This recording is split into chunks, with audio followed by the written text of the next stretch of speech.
First things first, just quickly. Who the fuck is Mansoor? Who the fuck is he? The following podcast is scheduled for no point and is no hold barred. Are you ready? Ladies and gentlemen, let's get ready to podcast. Cake and Bake Thick Shake here, bringing to you Circles and Blunt Pencils once again. Circles and Blunt Pencils, the wrestling podcast that has no point. Surely you've already picked that up by now. Usual routine, talking about Raw, SmackDown, NXT, Impact, a few pay-per-views as well that were on over the weekend, including Super Showdown. Yeah, Dominion from New Japan, and the Impact special, a night you can't miss. Be talking about them. Maybe a few other things as well later on. But before I get into any of that, I will be talking about Day in History. And it won't be 3 weeks in a row where I couldn't find anything. I actually found a couple of things here. June 13th, I believe, is the date, which means it was the Great American Bash from WCW in 1999, as Tony Schiavone would say. Wasn't too bad of a pay-per-view here. Let's go through some of the matches. Hack defeated Brian Knobbs in a hardcore match. Apparently it was just over 5.5 minutes. It actually felt like it went for 20 minutes. Buff Bagwell defeated Disco Inferno.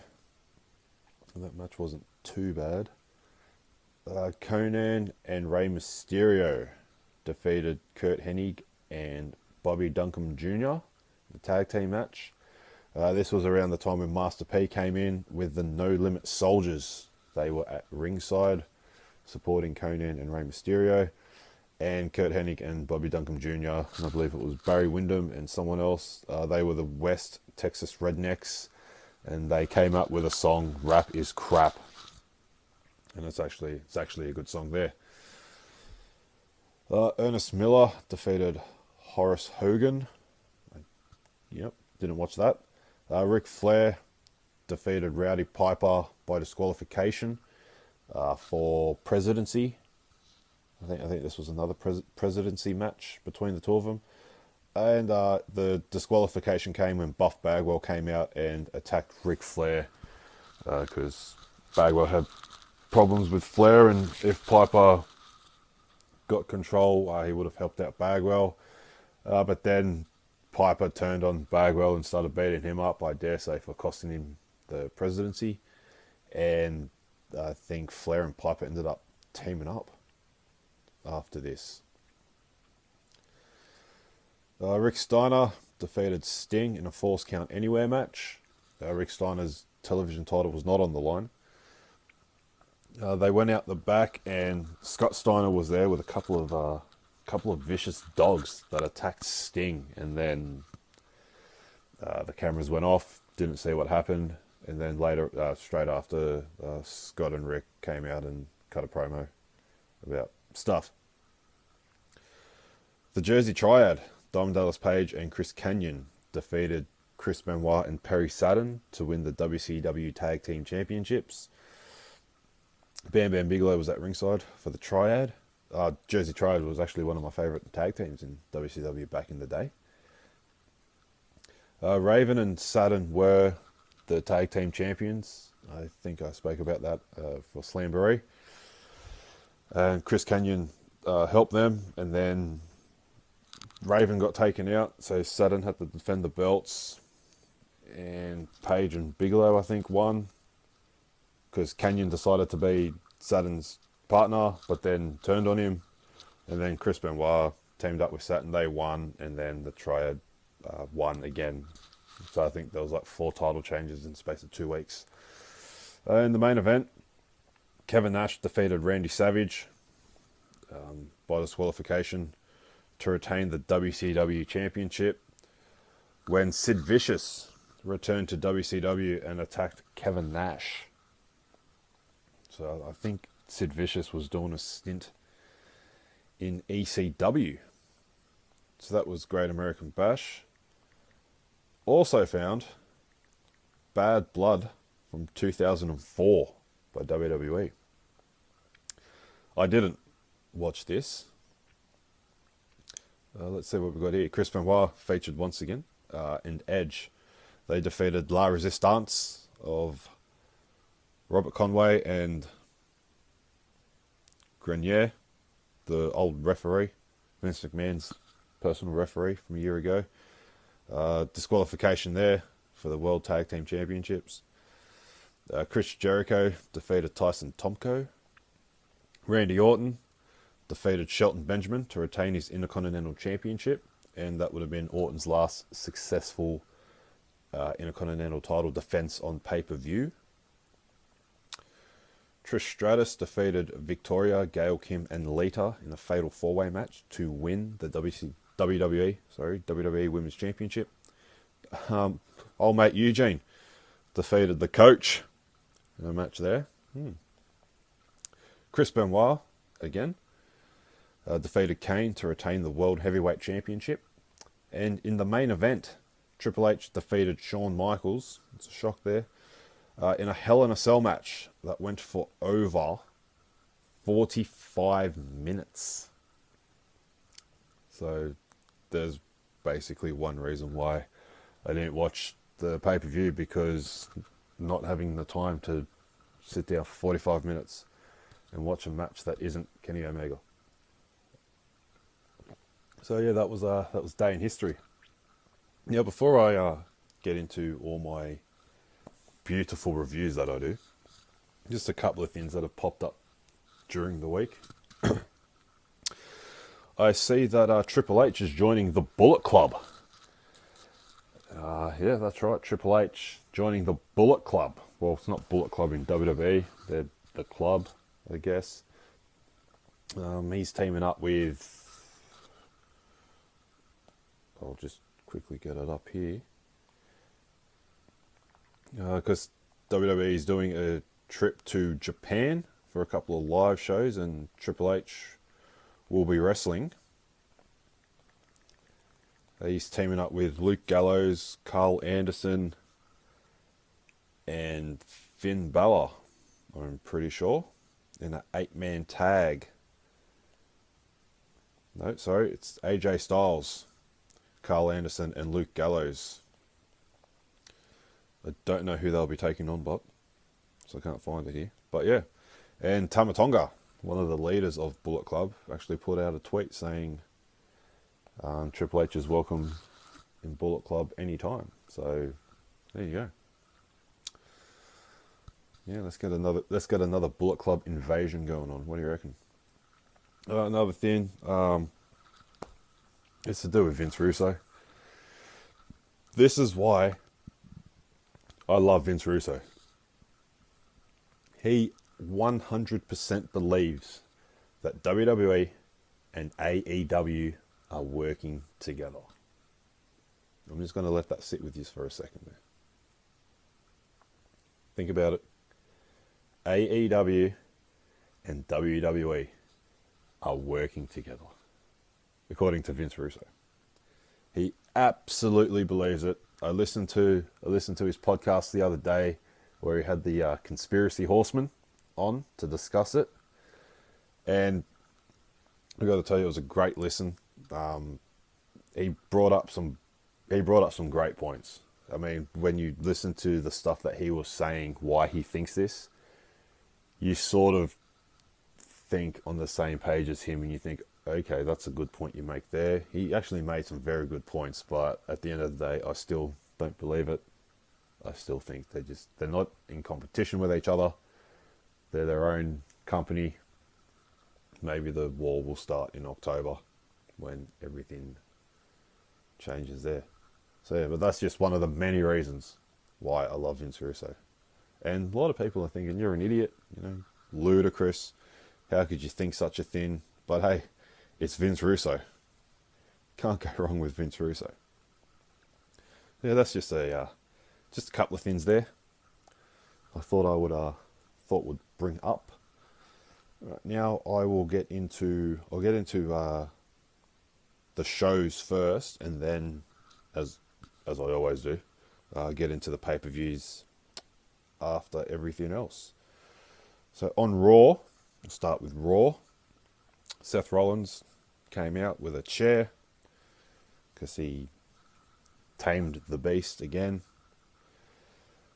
Corbin came out and said there was a conspiracy against him because of their match at Super Showdown, which I will talk about, so don't go anywhere. And Corbin was speaking to upper management and said that he gets to pick a special guest referee for their rematch at Stomping Grounds. And then Sami Zayn came out and started bagging out Rollins, being a mark and boring and shit like that. Disgraceful champion. Pretty true there. Kevin Owens then came out as well, and they both are behind Baron Corbin there. So they have his back. Lars Sullivan had a match against Lucha House Party again on Raw. This time an elimination handicap match. And I don't know how long that actually lasted for. Miz TV. Miz TV was the Miz's show. Don't know what I'm saying here. Fuck. The guest on Miz TV was Samoa Joe. Basically about, Samoa Joe's a two-time champion, but really not, because he didn't win it, and this and that, and defending Rey Mysterio. I was about to end in a fight, and then Strowman came out before Lashley came out, then Ricochet, and then Cesaro. So they're all staking their claim for the United States Championship, so maybe something's happening there. This basically teed up a six-man tag team match with Ricochet, The Miz, and Strowman defeating Cesaro, Joe, and Lashley. After Ricochet hit a 630 splash on Cesaro. I'll talk about, actually that'll be coming up as well, something in there, if I remember. Becky Lynch, blah, blah, blah. Next. Paul Heyman said he's not going to... he's announcing that Brock Lesnar's done announcing his cash-in, so it's just going to happen randomly, which is the way it should be, really. I mean, you add more surprise. I guess they were just sort of, saying Lesnar's going to do this for their ratings, because their ratings are apparently shit. The Iconics finally had a tag team match. Finally, against two nobodies. It was pretty much terrible. What's going on with the women's tag team division. I mean, Iconics win the belts at Mania, and then that's it. They don't really do anything. Kind of like the whole tag team division, I guess, in general in WWE. It's all just very, very disappointing. Shane McMahon and Drew McIntyre had a celebration party after Shane's win at Super Showdown. Whoops. Spoiler alert. They were drinking champagne basically out of Shane McMahon's Best in the World trophy. And McIntyre was just pounding it from the bottle. The Revival came out to also celebrate, but Shane said they're only worthy to celebrate with them if they win the Raw Tag Team Championships.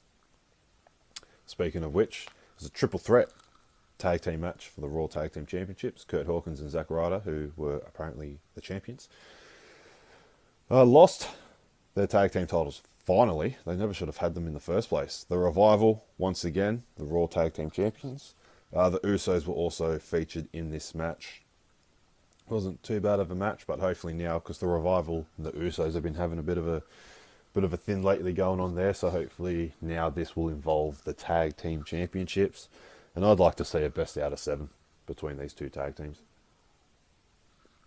It's the only way really to feature the tag team division on Raw, because Hawkins and Ryder just came out of the blue, won them at Mania, and then nothing. The Viking War Raider Experience Experiment Express haven't been around. AOP, I think, might be back. I'm not too sure. And yeah, that's pretty much the tag teams on Raw, I think. Yeah. It's a great division. It's a great division in WWE. The Firefly Snooze House with Bray Wyatt. Killed Rambling Rabbit with a massive mallet to make jam or something like that. What's going on there, I still don't know. They need to do something with him other than just him going wowie woozy or fucking whatever he says. Yowie wowie. I don't know. Someone help me out here, please. The main event, Seth Rollins and Kevin Owens with Sami Zayn as the special guest outside referee after Sami Zayn staked his claim to be the special guest referee for Baron Corbin and Rollins at Stomping Grounds. He was begging Shane McMahon, and Shane said, you can be the referee tonight outside, sort of as an audition. And Seth Rollins, I think, grabbed Sami Zayn, and Sami Zayn was playing the whole I'm the official, so disqualification. So that's how Owens won. And then obviously Seth Rollins had a cry and started beating up Sami Zayn with a chair. Alrighty. Let's go to SmackDown now. So yeah, that was Raw. Raw, not that great, really. I'm not even too sure if the 24/7 championship was seen around here. Don't know. Anyway, SmackDown. It's announced that Kofi Kingston will defend his WWE Championship against Dolph Ziggler at Rematch Grounds. I mean, Stomping Grounds. So New Day came out. Big E's back as well. Big E's finally back, even though he came back a couple of weeks ago and then went missing again. He's back. And then obviously Ziggler came out, Sami Zayn, Kevin Owens. So Zayn and Owens are sort of getting around a bit, forming quite the faction. You know, you could get Ziggler and Corbin in there as well. And they were just having a bit of chit chat there. Blah blah blah. I think that's how the show started anyway. I've got no idea. Miz TV doing double duty, this time with Drew McIntyre. And also Elias and Shane McMahon came out. Elias decided to play a song, taking shots at The Miz and Roman Reigns. And this, Miz said he wasn't done with Shane McMahon, so Shane McMahon said, okay, you can run the gauntlet, and if you beat Elias and McIntyre, then you can have your match against me. So The Miz defeated Elias. Massive shock there. Wasn't too bad of a match though. It was pretty good, despite the outcome. And then McIntyre squashed The Miz pretty much after the Claymore. And then Shane McMahon attacked The Miz and said, you know what, I'll give you a match now, even though he didn't run through the gauntlet. And McMahon choked him out, because that's his new finisher, I guess. Daniel Bryan and Rowan were in the ring. So there you go. All the tag team champions are been on Raw and SmackDown this week. That's a bit of a shock there. They are the Planet's champion, so they're gonna go against the YOLO County tag team champions before Heavy Machinery came out, basically staking their claim for the SmackDown tag team titles. So Bryan and Rowan, Bryan basically said Heavy Machinery can wrestle the other two knobs, which they did, and destroyed them, as they do. Oh, there we go. There's the New Day thing. Happened later on. Alexa Bliss was looking mighty fine. She always looks fine. Aleister Black was asking for someone to pick a fight with him. So still nothing doing there. Absolutely nothing doing there. I'd like to give him a run at the IC title. Orton's around.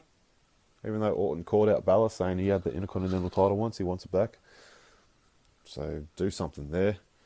24/7 championship, R-Truth got stuck in an elevator with a few people, but there was no referee, so they're all just standing around having a bit of a party. And then the elevator door got fixed. There was a referee there, so they ran away, and R-Truth hid in a box. They got locked and getting shipped off to Monday Night Raw. So that's exciting. The main event, the New Day defeated Dolph Ziggler, Kevin Owens, and Sami Zayn. Pretty straightforward there. Yeah, on the New Day.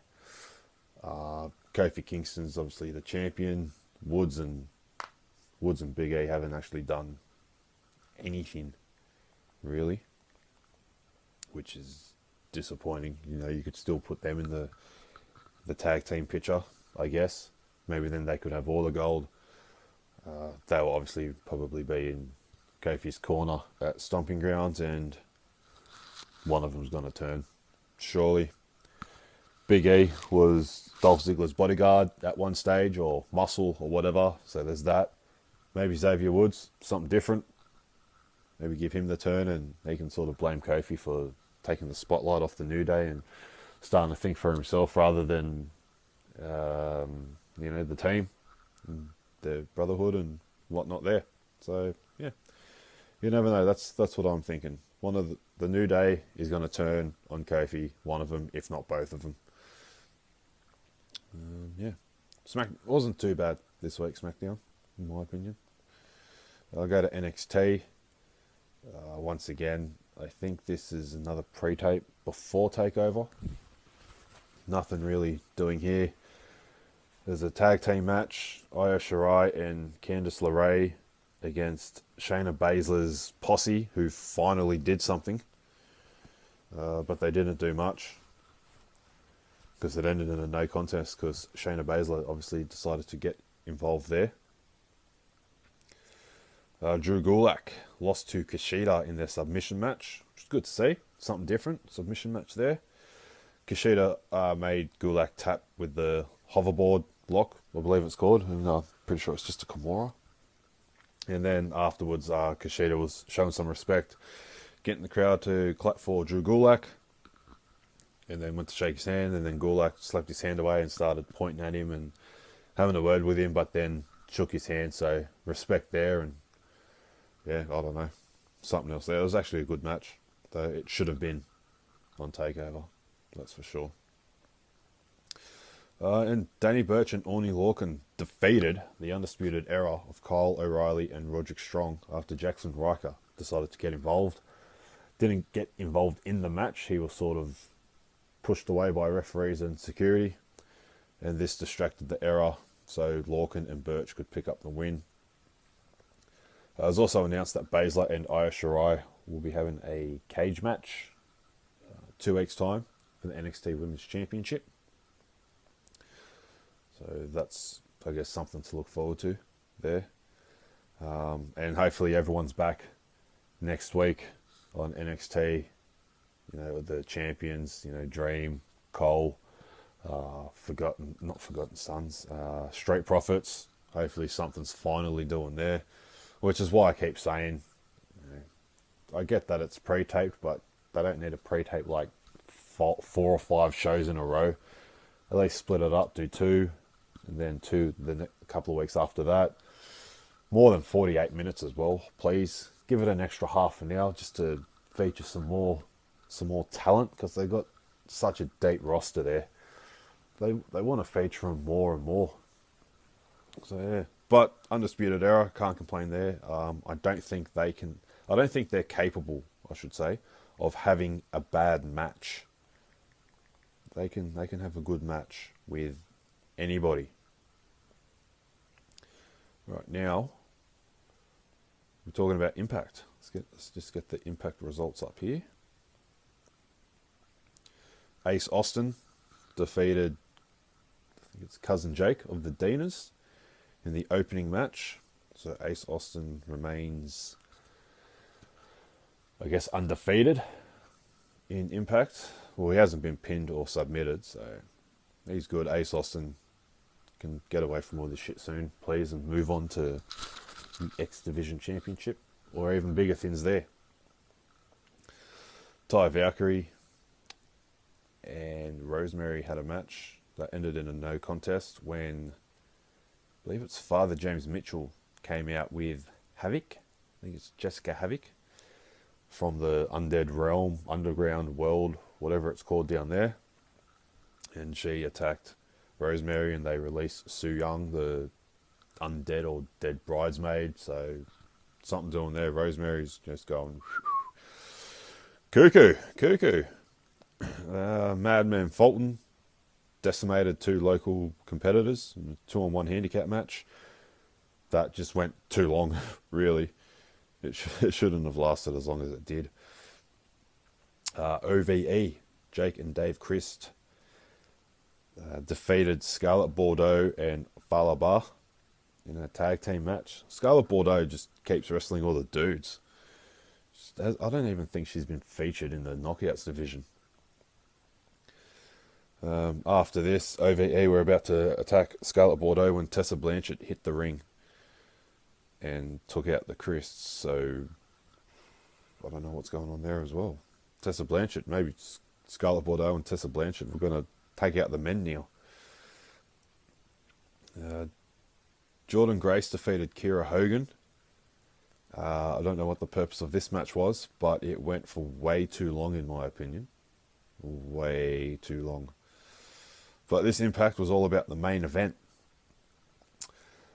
LAX putting the Impact Tag Team Championships on the line against the Rascals of Dez and Wentz, with Trey on the outside. So earlier they were talking about it, and Trey was ready to wrestle, but Dez and Wentz informed him that, you're just going to be on the outside like Conan. So Trey just decided to get on the Ortiz's drink. What did they called it? The Puerto Rican moonshine. So during the match,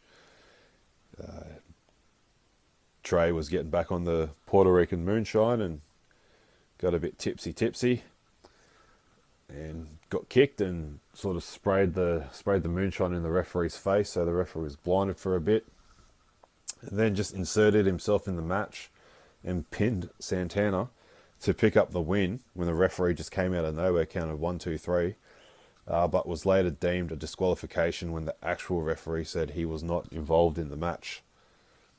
So that was pretty funny there. I think this is going to tee them up as well. I think it's going to be LAX versus the Rascals in a 6-man tag team match for the Impact Tag Team Championships. So not much really happening there this week on Impact. Michael Elgin will be taking on Willie Mack next week. And Moose also challenged RVD to a match at Slammiversary.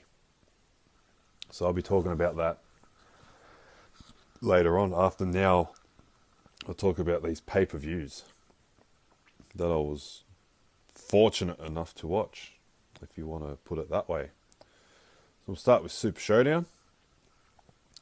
If you went out of your way to watch this live, depending on where you are, because it was in Saudi Arabia, so maybe if you got up early or stayed up late, I apologise, but sucks shit. Obviously not your fault. You didn't know it was going to be terrible. I could have told you it was going to be terrible. But yeah, if you did that, I didn't. I waited a day to watch it and instantly regretted watching it straight away. Not going to lie there.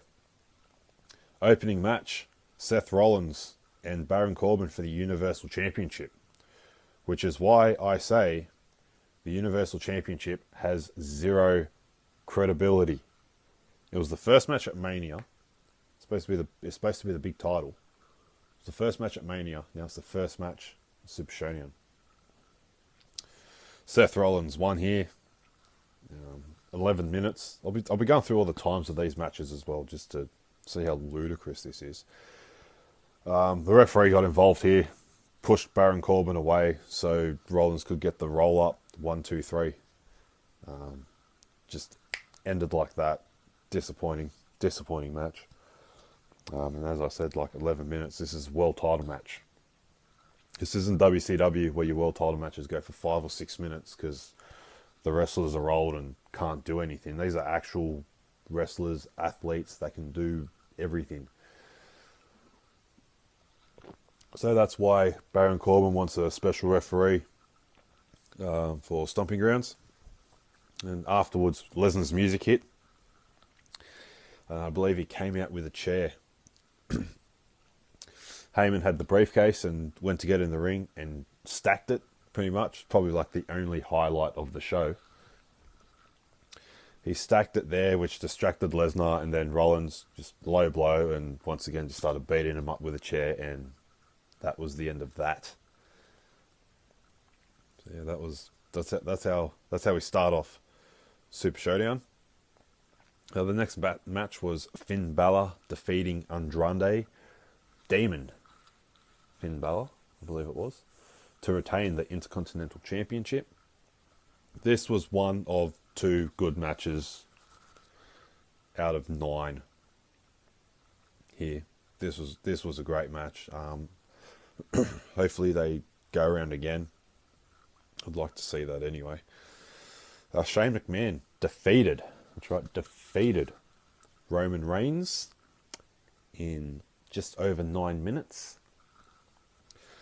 Roman hit Shane with an uppercut, which knocked Shane back, and he sort of accidentally, backhanded the referee. So McIntyre came in and hit the Claymore, and Shane quickly just jumped on him to pick up the win. 1, 2, and 3. Lars Sullivan defeated Lucha House Party in the much highly anticipated 3-on-1 handicap match in just over 5 minutes. It ended in disqualification when Lucha House Party just decided to 3-on-1 attack Lars. No weapons or anything. They just kept stomping the shit out of him and beating him up, and that was it. So another great match there. Randy Orton defeated Triple H. That's right. In 25 minutes. Match, middle of the card. Obviously, Triple H has got some pull there. But Triple H cannot bury Randy Orton. I'll just put that out there really quickly. This was the only other good match, apart from Balor and Andrade, really. I thought, regardless of the outcome. At one stage, Triple H decided to put on the Crippler crossface on Randy Orton, but I don't know why he did that. Orton wouldn't know anything about the Crippler crossface because he never tapped out to Benoit. He only beat him for the World Heavyweight Championship. So, yeah. Braun Strowman defeated Bobby Lashley in just over 8 minutes. Yeah. What can you say there? I believe Corey Graves said it was a hell of a match. Is he fucking serious? Like, it was terrible. I've seen some good things about this match. I don't know where that's coming from. It was fucking bad. It was the same old shit. They just run laps around the ring and shoulder tackle each other. At least I think that's what happened. Kofi Kingston defeated Dolph Ziggler to retain the WWE Championship in 10 minutes. Again, 10 minutes. Yeah, I don't know what's going on there. The referee was slightly distracted or took a bump, and Xavier Woods got up and kicked Dolph Ziggler in the face, which then led to the Trouble in Paradise for Kofi to pick up the 1, 2, 3. So, yeah. Seth Rollins, champion, needed assistance. It's babyface, not a heel. Kofi Kingston, WWE champion, retained, needed assistance. Babyface, not a heel. So both champions needed help to leave Saudi Arabia with their world titles. Disappointing. They should be ashamed of themselves right there. The the 50-man battle royal that actually turned into 51-man battle royal. Michael Cole said someone's dream will come true tonight. My response to that was, my dream will come true when this shit ends. It was, I'm not even joking, it was bad. It was bad. I even just remember thinking at one stage, out the back, Goldberg and Taker, because, yeah, don't forget, Goldberg and Taker still have to wrestle on this amazing card. I was just wondering if Goldberg just walked past Undertaker, just getting ready for the match, going,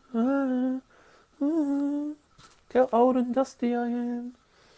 Yeah, sorry about that. So yeah, the Battle Royale was won by Mansoor.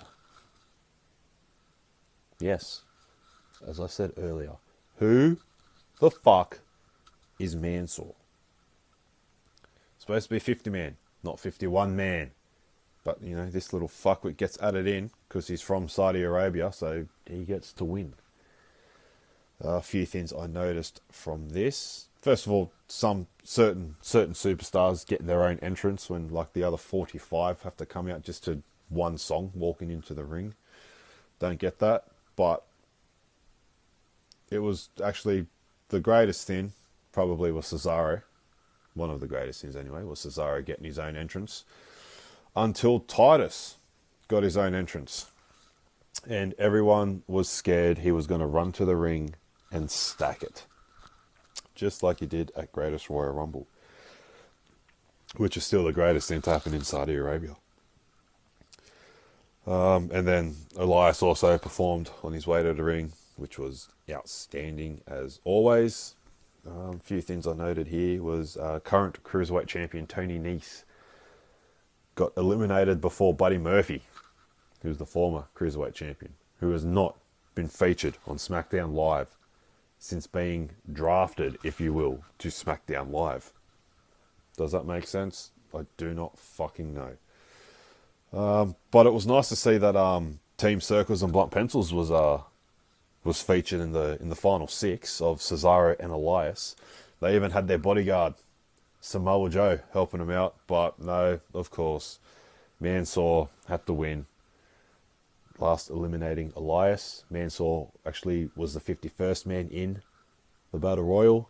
It's supposed to be a 50-man Battle Royal. So I don't care what they say. Elias won. We all know this to be true. Elias really won that, even though it doesn't really mean anything. But maybe that's why Mansoor won. But anyway, yeah. Who the fuck is Mansoor? Seriously. Google him. I don't even think Google knows who the fuck this guy is. Just Google knob that one 51-man battle royal and you'll see the picture of the dick. Alright, the main event. The match everybody was most looking forward to not watching. Undertaker versus Goldberg.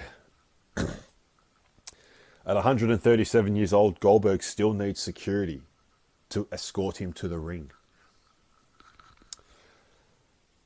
The match itself was just terrible. Goldberg fucking headbutted the post too hard and cut himself open, gave himself a concussion.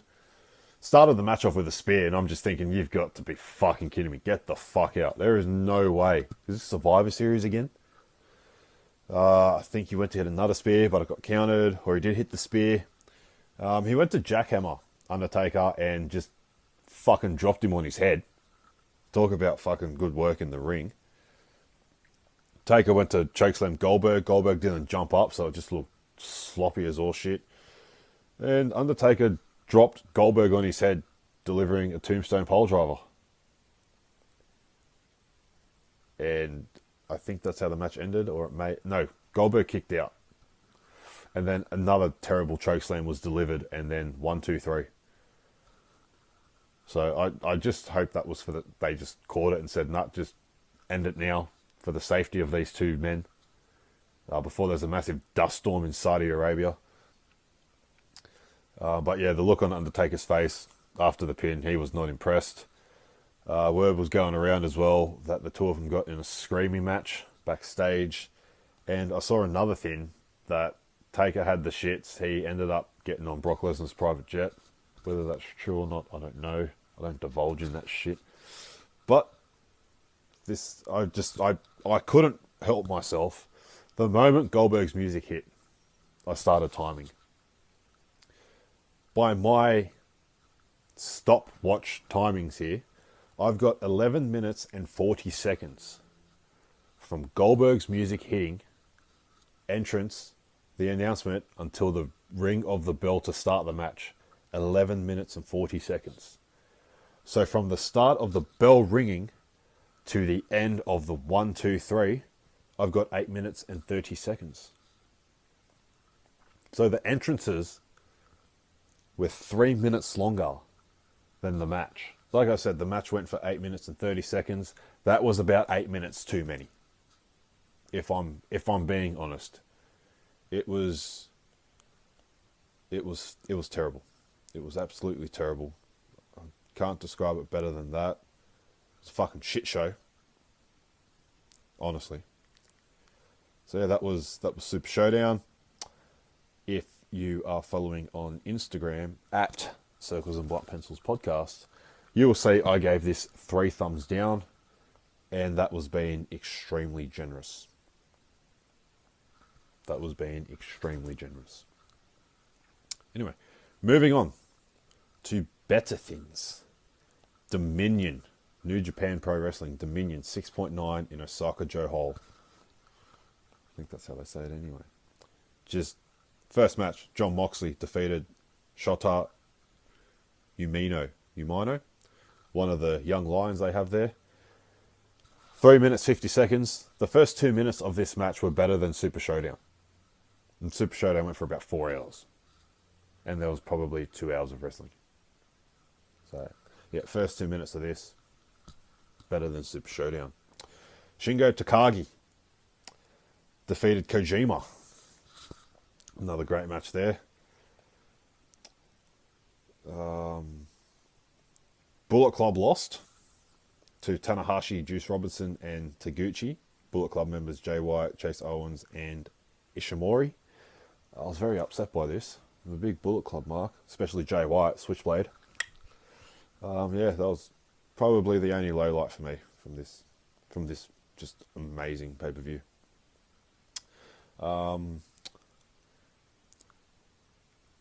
Tomohiro Ishii defeated Taichi. I don't even know these guys' names yet. Still can't pronounce them. To win the Never Openweight Championship. And then, this is just where it just went. This is where it skyrocketed. Gorillas of Destiny. My boys, Tamatonga and Tongaloa, defeated the evil Space Pirates, I believe Tamatonga called them, to retain their IWGP Tag Team Championships. Gorillas of Destiny, one of the best tag teams in the world going around right now.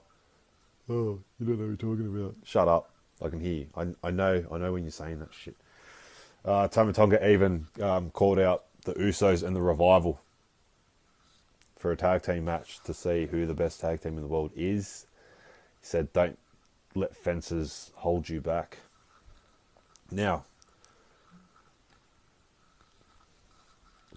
Will Ospreay defeated Dragon Lee to win the IWGP Junior Heavyweight Championship. Will Ospreay, 2 5-star matches in the space of about 4 days. This was fucking amazing. There's much debate saying this was the best match on the card. I'm not going to argue with that. Will Ospreay is a fucking machine. Even Dragon Lee, he just dove through the ropes like he got shot out of a cannon and took Ospreay over the guardrail onto the announcers' tables, which is a fair jump. But Ospreay winning, obviously just after winning the Super Juniors, so he backed it up here with a win against Dragon Lee.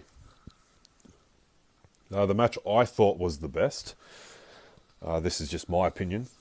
The match I thought was the best was Naito defeating Ibushi to win the IWGP Intercontinental Championship. What can you say about Kota Ibushi?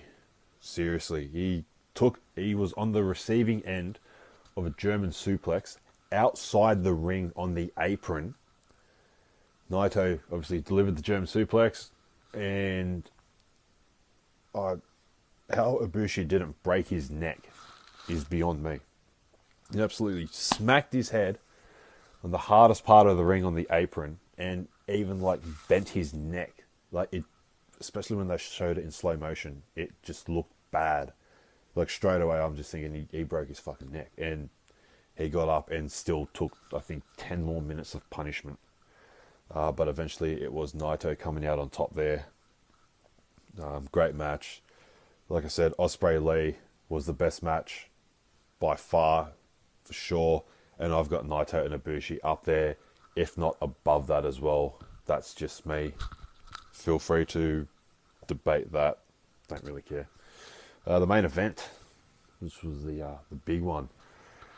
Okada defeated Chris Jericho to retain the IWGP Heavyweight Championship. This was another good match. It seemed a bit slow, but I think that's just the way they were working the match. Still a great match. Jericho was persistent on hitting the Judas effect, spinning back elbow. Too many times. I love Jericho. He is the GOAT. He claims that. He is the GOAT as well. You just agree with him. It's Chris Jericho. He'll put you on the list otherwise, which I'm still waiting to be put on. But yeah, just the Judas effect. I think he just needs to go back to just hitting the code breaker. The code breaker and the walls.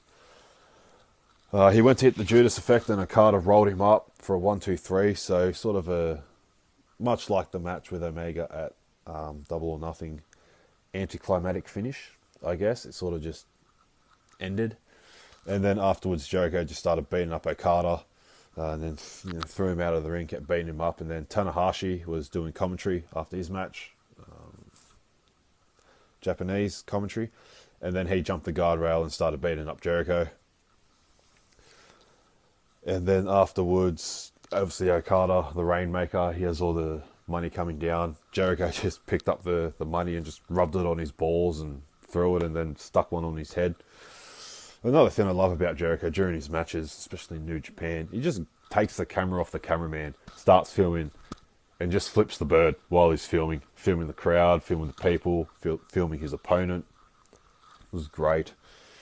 And then afterwards, they have like a press conference and whatever. They always interview the wrestlers after their matches in New Japan. Jericho stated Moxley still owes him $15,000 for his light up jacket that he destroyed in WWE about 5 years ago. So yeah, that was Dominion. I believe I gave this 5 thumbs up. I went with 5 being the maximum that you can do, and that's exactly what I thought of this card. The G1's coming up. Jon Moxley has stated he will be entering the G1 Climax, so automatically he's my pick to win it. Shingo Takagi as well will be entering the G1. And Kenta. Who's Kenta, you're wondering? Kenta was Hideo Itami, I believe, from WWE, NXT 205 Live. He's gone to Japan, New Japan Pro Wrestling, as Kenta, and he will be entering the G1 Climax. So yeah, that was Dominion. I'm pretty sure New Japan's got the G1 Climax coming up. First week of July, I do believe. So something else to look forward to wrestling-wise, because WWE just isn't producing the goods these days, which is very disappointing. Now, Impact had their Impact Plus special. Obviously just exclusive to everyone that's got Impact Plus or whatever it's called. They had their A Night You Can't Miss, which was sort of paying tribute to the Great Muta, who was returning to Impact for the first time in however long. I'll just need to find the card here real quick to give you the results.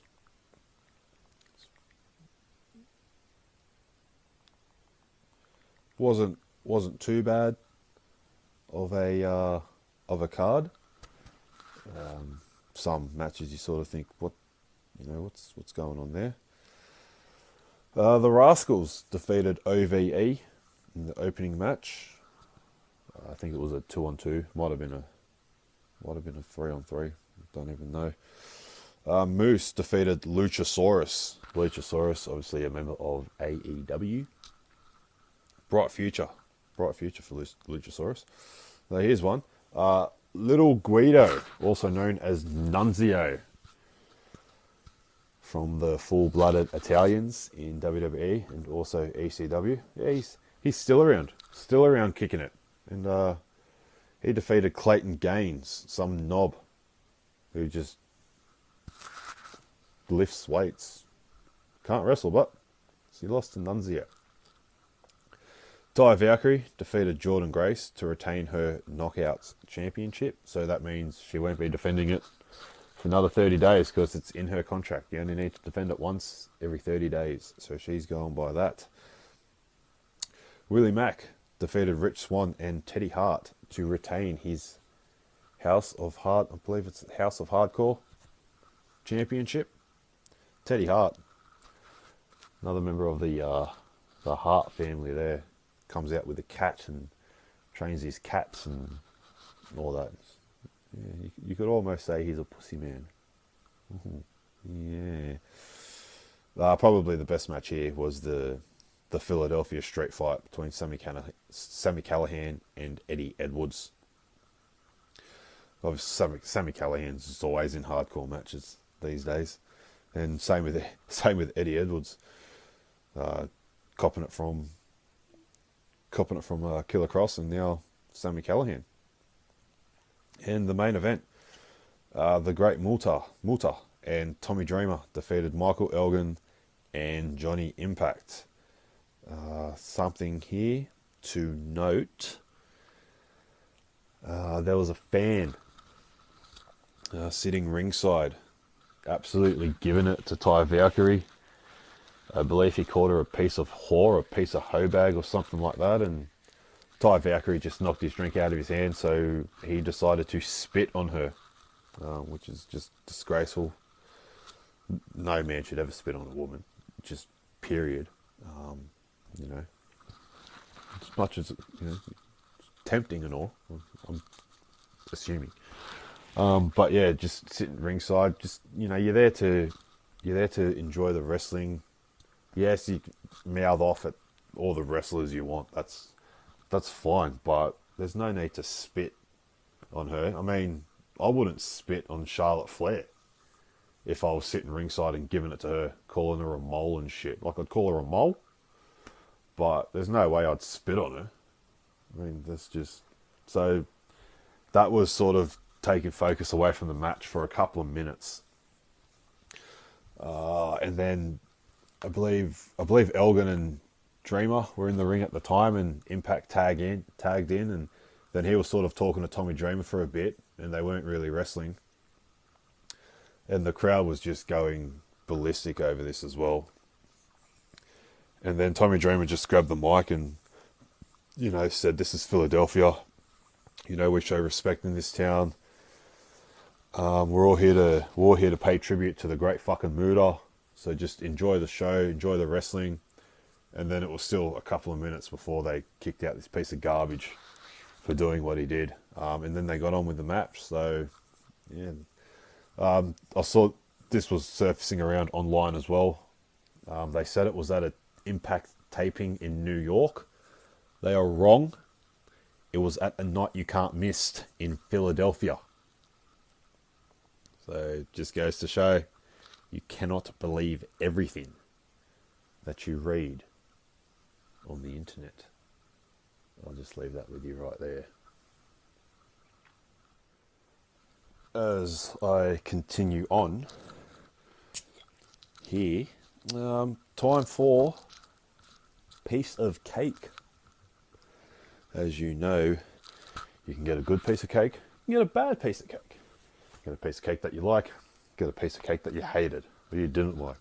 So let's see what I liked and didn't like or hated this week in wrestling. What did I like? Charlotte not being on TV this week. I enjoyed that. Just means, save the fast forward button there just a bit. Dominion. Everything about Dominion. New Japan. Yeah, it's one of the best, if not probably the best wrestling promotion there is today. John Moxley hanging around in New Japan. Obviously he's the United States champion there. Entering the G1 as well. I'm excited to see how he goes there. Anything else that I liked? The Rascals on Impact. Big fan of those guys, and now going for the tag team championship. So I'm happy to see how they do against LAX as well. One of the best tag teams in the world. And also my boys, the Gorillas of Destiny, retaining their IWGP tag team championships as well. I like that. What I hated. Let's go into what I hated. Super Showdown. Just started off right there. Super Showdown. Lesnar not cashing in on Kofi, even though we should have. Easy pickings there. Would have made more sense as well. Give him a real world title, so we can ruin that as well. I don't know. This is what happens when you just go in with absolutely no notes. It's fantastic. See, literally, it's the name. Just the name of the podcast. No point. That's it. What I'm spitting out here right now. It's just fucking no point to it. And Elias once again being the fall guy. Once again. So yeah, that was piece of cake. And also the piece of cake segment I just did, because that was terrible. Anyway, if you listened last week, you will know I posted out there in the social media universe about my thoughts towards CM Punk and blah blah blah. So this week I thought I'd do it again, put it out there. This week, venting my frustrations on Elias. The post goes, and I quote, "Am I the only one that thinks this man deserves so much more? He already is the greatest musical act in the history of WWE and also the greatest 24/7 champion of all time. Aside from that, he deserves a legitimate, all in capitals there, legitimate, championship around his waist and not being put to the side, constantly getting buried, being put to waste." See what I did there? Capitals. "Give this man a title push already." Then I asked, does anyone else agree? Got a comment saying apparently, as in apparently I'm the only one. Apparently I'm not. You stupid Mark. Sorry, probably doesn't listen anymore. Some comments here, got a few likes as well. A lot of people actually were just taking offense to the fact that I said he was the greatest 24/7 champion of all time.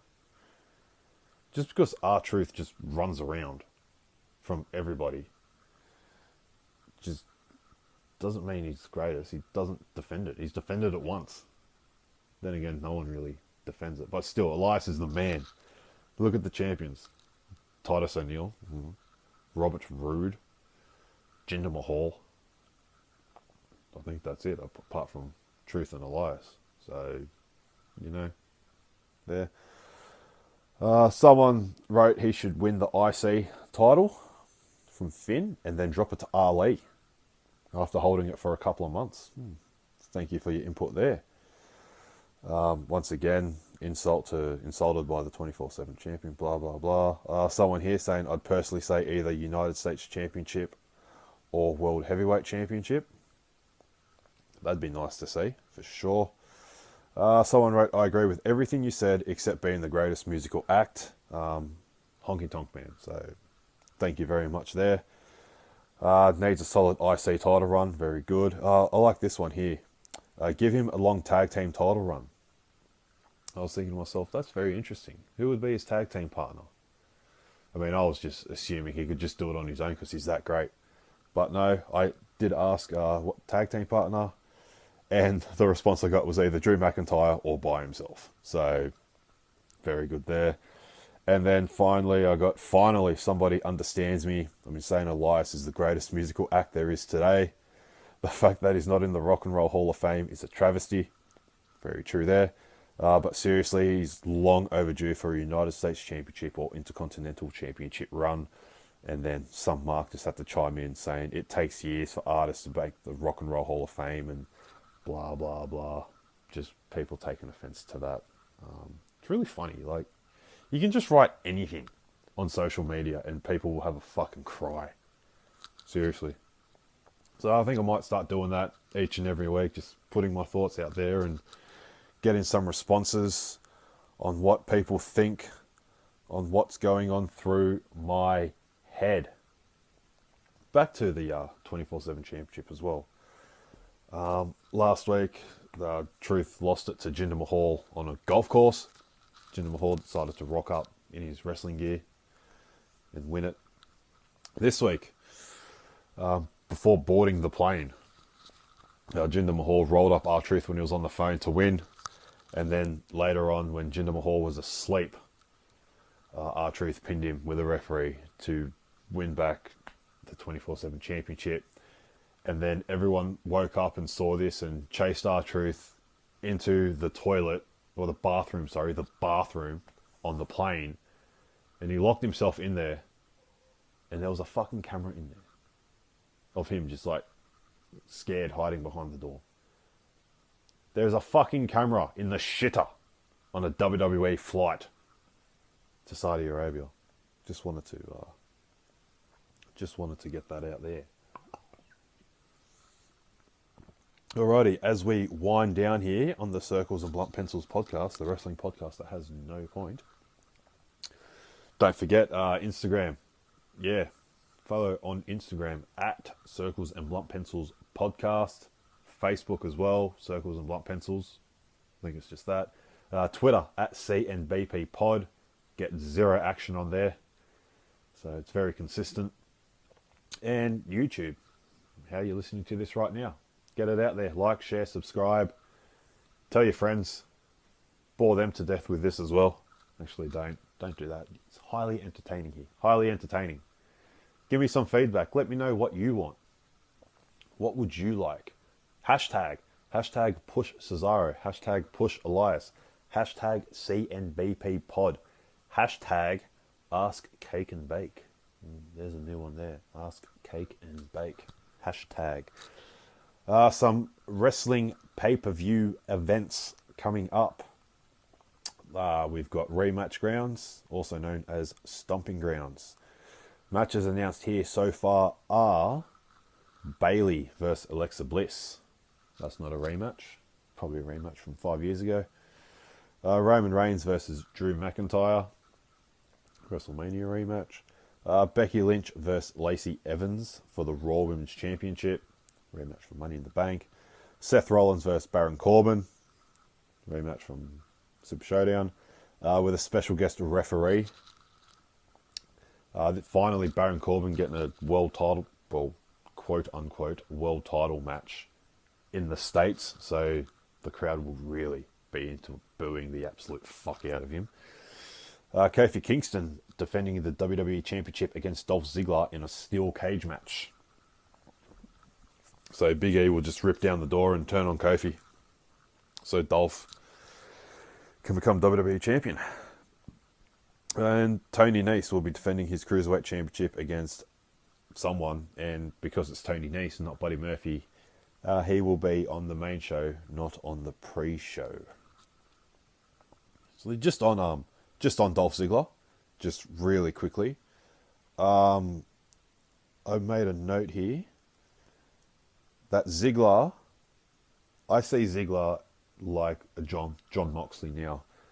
He would benefit so much more being in control of his own character. Obviously, you've got zero control.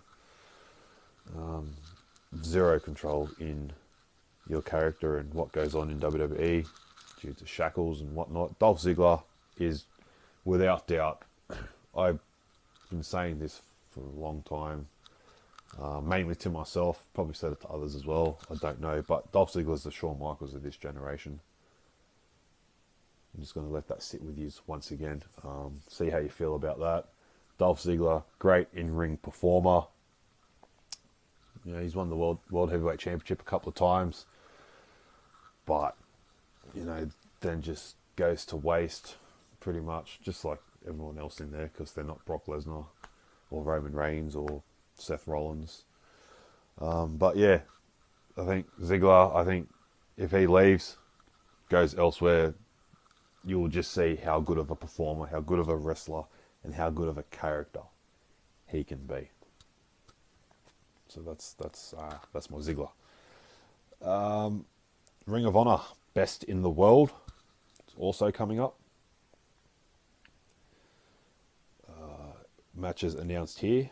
Matt Taven will be defending his Ring of Honor World Championship against Jeff Cobb. Shane Taylor will be defending his Ring of Honor World Television Championship against Bandito. Silas Young versus Jonathan Grisham in a Pure Rules match. Oh, I wonder what that's all about. Pure Rules. Flip Gordon versus Roosh. Dalton Castle versus Dragon Lee. Villain Enterprises will be defending their Ring of Honor 6-man tag team championships against unknown competitors right now. And Colt Cabana and Nick Aldis, I guess NWA, versus the Briscoe brothers. That'll be a good match if you take Colt Cabana out of it. And then the day after that, AEW Fighter Fest. So this is not pay-per-view. This is sort of a televised free live event. A few matches here. Michael Nakazawa versus Alex Jabali in a hardcore match. It says here that this is on the pre-show, even though it's the poster for the event. Cody versus Darby Allin. The Elite, Kenny Omega, Matt Jackson, Nick Jackson, also the Young Bucks, versus the Lucha Brothers, Pentagon Jr., Ray Phoenix, and an unknown tag team partner, obviously due to Park having a cry. John Moxley making his AEW debut against Joey Janela. Four-way match. Adam Page versus Jimmy Havoc versus Jungle Boy versus MJF. That's interesting there. Christopher Daniels versus SEMA. And a three-way women's match. Yuka Sakazaki versus Rio versus Nyla Rose. So that's shaping up to be quite the card there. And then in July, like I said, the G1 Climax. Nothing is announced there yet. So the more I know, the more you will probably know listening to this. And of course, Slammiversary 17. Brian Cage versus Michael Elgin for the Impact World Championship. Rich Swann versus Johnny Impact for the X Division Championship. Moose versus RVD. And Ty Valkyrie versus Rosemary versus Su Yung versus Jessica Havoc in a fatal four-way Monsters Ball match for the Knockouts Championship. Fuck, how good's that? Four-way hardcore match for the Knockouts. Ooh. Very nice there. So that's upcoming that I'm aware of. SummerSlam's not too far away, which means TakeOver before that. So something exciting to look forward to WWE-wise. Hopefully SummerSlam doesn't flop. CMLL, New Japan, NWA, and Ring of Honor are all teaming up for a Summer Supercard. It's going to be a big weekend in Toronto that weekend. 3 days of wrestling. Fuck yeah. Might have to put in some leave. What do you reckon? Give myself an extra long wrestling weekend. And then the Super J Cup in New Japan coming towards the end of August. So there's always something happening in wrestling. There's always something happening. nothing exciting when you watch WWE. Unless you're going to watch World Series Wrestling in just over a week, which I'll be doing. Get to see Pentagon Jr. up close and personal. See him live, front row. Can't wait for that. Marty Skrull again, Brian Cage, Flip Gordon, Ray Phoenix, Joey Ryan, Rich Swann, Jordan Grace. If only Matty Wahlberg was going to be there. Anyway, that'll do. Time to hit the red button. I've already given you the social media platforms, the hashtags. Do what you got to do. Tell your friends. Stay strong. Circles and blunt pencils. Cake and bake thick shake signing off. Cue the awesome wrestling quote.